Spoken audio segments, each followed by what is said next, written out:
Vdekja ishte paqe për mua.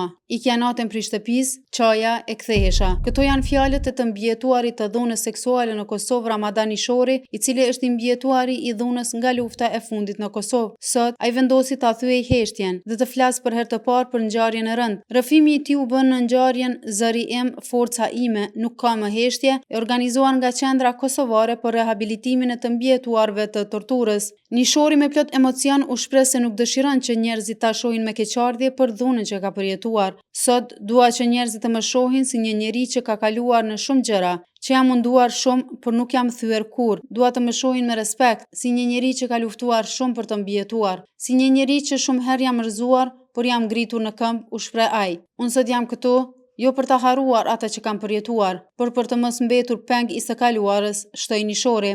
14 prillish në ditën memoriale të mbijetuarve të dhunës seksuale gjatë luftës së fundit në Kosovë. 20.000 gra dhe vajza janë viktima të dhunës gjatë luftës. Për burra dhe djem, numri i saktë nuk dihet, por besohet se qindra kanë qenë viktima të dhunës seksuale. Për shkak të stigmatizimit edhe më të madh, turpit dhe frikës, shumë prej tyre nuk e kanë raportuar kurrë për jetimin e tyre.